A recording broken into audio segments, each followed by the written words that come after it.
True or false? Is 10,000s a day necessary for fat loss?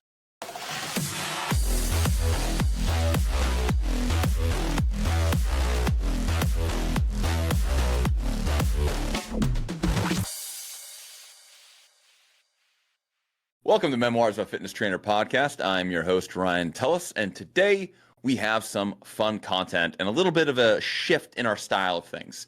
My fantastic and wonderful, amazing co-host, Tyler Johnson here, has some fantastic questions on trending topics to debunk some myths that have been murking around this year that we kind of want to put a stop to. So, Tyler, how you doing, bud? I'm doing good. I just came back from my Aftershock concert and spent 4 days rocking out, going in the mosh pits and throwing myself around. Hence the Rise Against t-shirt and MCID had to represent. Love Rise Against that. That's like going back to like junior high, grade school days of like that was the jam when playing out zombies in Modern Warfare. Like that's what that takes me back to, dude. So cool. Yeah. No, it was awesome. I mean, bands like Seether, Disturbed were there as well. Like I got to see Insane Clown Posse. I'd never seen them live, and I thought that was pretty crazy. So yeah, Nice, man. I'm feeling stoked. I'm definitely exhausted. I haven't hit a leg workout this week because my knee's been acting up, and I hit about 66 miles in total. So, a That's lot of gross. steps. Yeah, That's I gross. know. I don't like any of that. 3 marathons, as Tommy pointed out. Yeah. Love it. All right, man. Let's kick it off. You're kind of taking the wheel today on asking questions. So what's up? Well, all right. So did some research, went through like a lot of the topics that are kind of like hot in the country right now that kind of been pushed through. So starting off, since I'm talking about the idea of steps.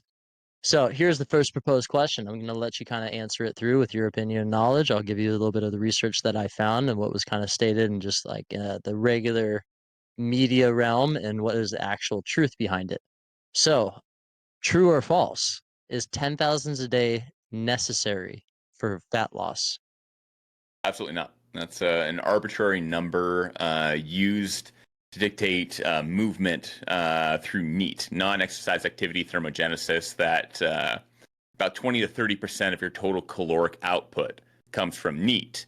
And steps is usually how we measure it or apply an objective number to so we can measure movement against. But 10,000's arbitrary. It could be 5,000 if that's your number to keep your NEAT at its level. Could be 20,000, depending. Like I'm already at like 18,000 for the day, and I'm not losing weight right now. Yep. Yeah. What have you found so far with it? All right. Well, I'm going to go with my own personal opinion about it. So, 10,000 steps a day, realistically, when we're talking about how far 10,000 steps is, we're talking about somebody walking like an average of like 6 to 8 miles, which, I mean, that's a good amount. Some people don't really see that type of Distance. distance in a single day. Most of the time, as you're getting up, you might get a workout in the morning, or if you're just a regular gym goer, you go to work, maybe some steps around the office, unless you're like a laborer or somebody who works with in construction, or maybe somebody who's like a PE teacher at work where you're constantly Personal in the trainer. daily personal trainer. Oh my God. Even people, people, let's say, people who are in marketing or work at like a clothing shop, they're always stocking the shelves, they're moving around, they're still averaging close to about 6,000 to 8,000. Is that extra little bit getting the 10,000 is a dedicated focus. It's actually a little bit tough to reach 10,000. Like you have to really put time into that step. So, I'm on the same page. It's kind of an arbitrary number, but background of the knowledge, I wanted to see if where do you think that number came from? I actually don't know where that number came from. I always just kind of assumed it was a nice round number, and we like to set things as round numbers that are conceptually easy for people to remember. Like if we had really picked like the average movement of people, and we're to go, all right, this is the average movement of people is like 5,000 steps, or well, it's actually like closer to like 3,500. It's pretty bad. And we were to go, all right, how much movement's required to burn X amount of calories by average? all right, like that would be like 8,500 steps. Well, you can't really put that on a flyer or like tell someone that and have them like take it to heart versus 10K, 10,000 steps. Oh, well, that sounds easy for me to palate. That's my kind of thought on it, but I have no idea where it comes from. I mean, you're on the right track. Why does, I mean, think about how that sits in your brain, though, an easy number to digest. So, where do things usually come from that are kind of world renowned or kind of pushed into the fitness world?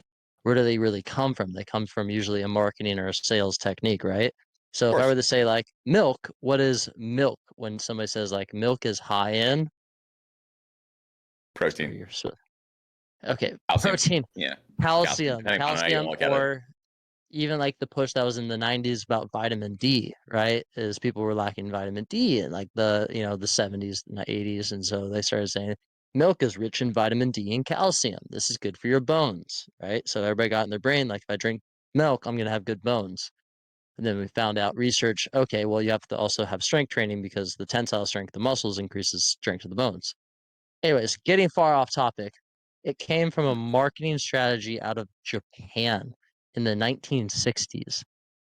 So the idea, the premise behind it is that they were trying to have like a standard for like how people could like live a healthier lifestyle. So a marketing company out of Japan, I have the name of it. It was called the Yamasa Company created these parameters that translates it was Mappo Kiai, which I'm sure I completely butchered, but it meant a 10,000 step meter, right? Okay, so That's I mean I was mind fantastic. blown when I was able to kind of look that up.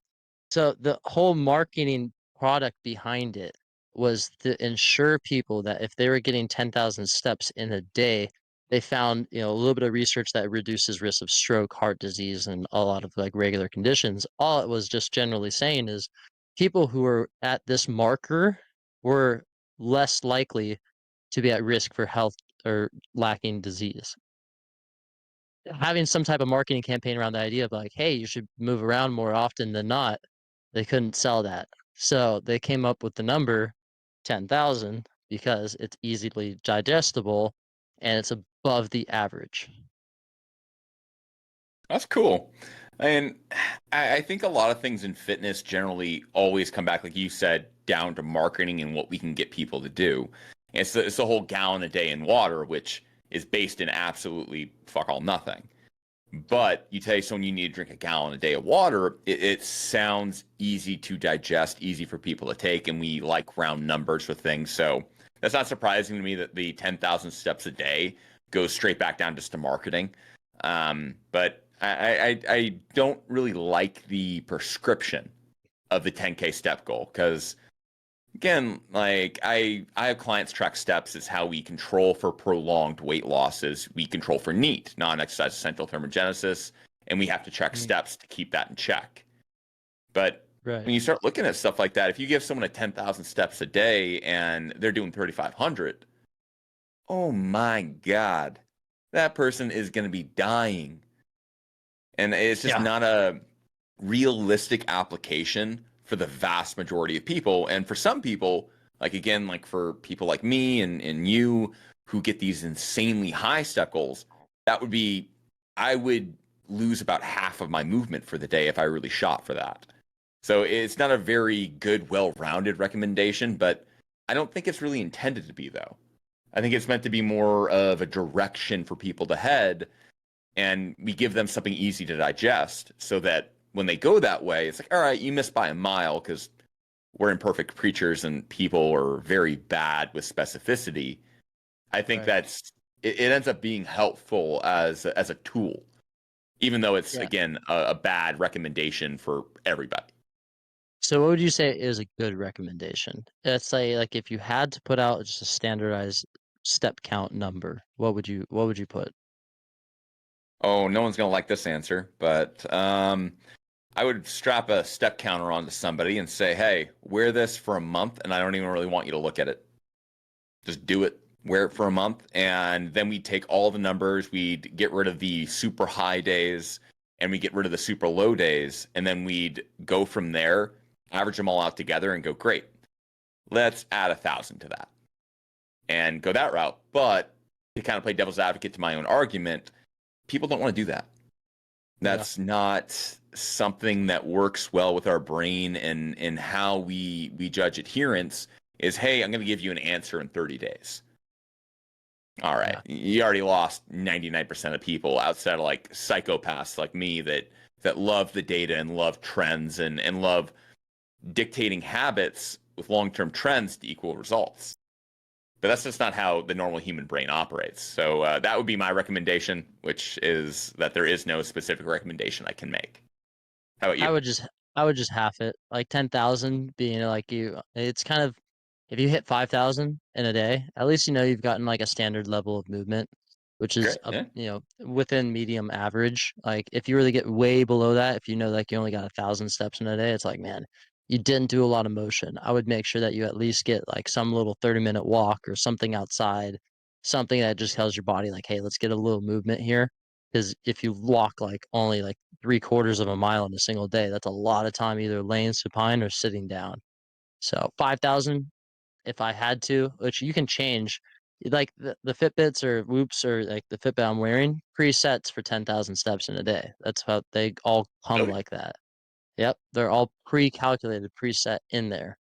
I think my Yep, Garmin did too. Now that I think about it, I mean, I've had this watch for forever, but I think it did actually come with a 10K step goal programmed into it too. Huh. yep. And I you thought can about change that. it. That's a great question. Okay. All right. Let's start. Moving on. All right. So